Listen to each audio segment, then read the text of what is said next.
السلام علیکم ورحمۃ اللہ وبرکاتہ۔ آج میں آپ کو ٹنڈے کی سبزی کے بارے میں بتاؤں گا۔ ٹنڈا وزن میں کمی کو فروغ دیتا ہے۔ ٹنڈے میں کیلوریز کم اور غذائی اجزاء زیادہ ہوتے ہیں۔ یہ پانی کے مواد اور غذائی ریشے سے مالا مال ہے جو زیادہ دیر تک بھرا رہتا ہے۔ یہ بھوک کی خواہش کو کم کرتا ہے اور چربی کو پگھلانے میں مدد کرتا ہے۔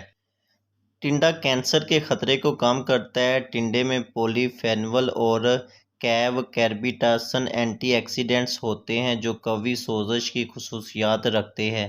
اس کے علاوہ یہ بائیو ایکٹیو اجزاء جسم کے اہم اعضاء کو نقصان دہ فری ریڈیکلز اور کینسر پیدا کرنے والے زہریلے مادوں سے بچاتے ہیں۔ ٹنڈا آنکھوں کی صحت کو بہتر بناتا ہے۔ ٹنڈا وٹامن اے سے بھرپور ہوتا ہے جو آنکھوں کی صحت کو برقرار رکھنے کے لیے ضروری ہے۔ یہ کارٹونیڈز اور اینٹی آکسیڈنٹ سے بھرپور ہے۔ لیٹین زیزیکسٹین جو ریٹینا کے اہم اجزاء ہیں اور آنکھوں کے نازک اعضاء کی حفاظت کرتے ہیں۔ نظام ہاضمہ کے لیے اچھا ہے۔ ٹنڈے میں فائبر کا بھرپور مواد قبض، اپارہ اور پیٹ کے درد کو روکتا ہے۔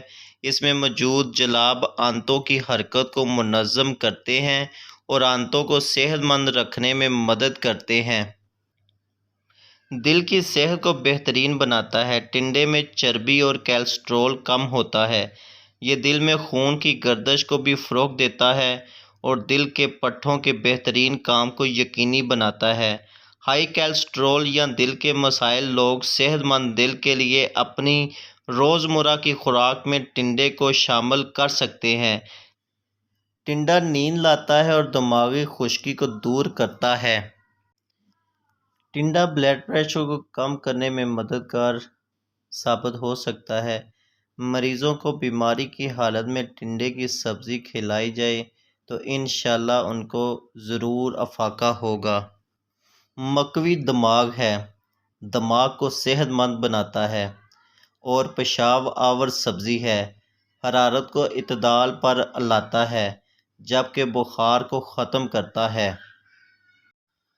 جہاں ٹنڈے کی سبزی کے بے شمار فوائد ہیں وہاں اس کی کچھ احتیاط بھی ہے جو کہ آپ کو بتانا بہت زیادہ ضروری ہے۔ ٹنڈے کے کچھ نقصان اس طرح سے ہے کہ بلغم پیدا کرتا ہے۔ سرد مزاج والوں کو ٹنڈے کا کوئی فائدہ نہیں ہوتا۔ میں امید کرتا ہوں کہ آج کی یہ ویڈیو آپ کو پسند آئی ہوگی۔ ایسی ہی اچھی ویڈیو دیکھنے کے لیے میرے چینل کو سبسکرائب کریں اور نئی ویڈیو کی اپڈیٹ کے لیے بیل آئیکن کو دبا دیں۔ دعاؤں میں یاد رکھیے گا۔ اللہ حافظ۔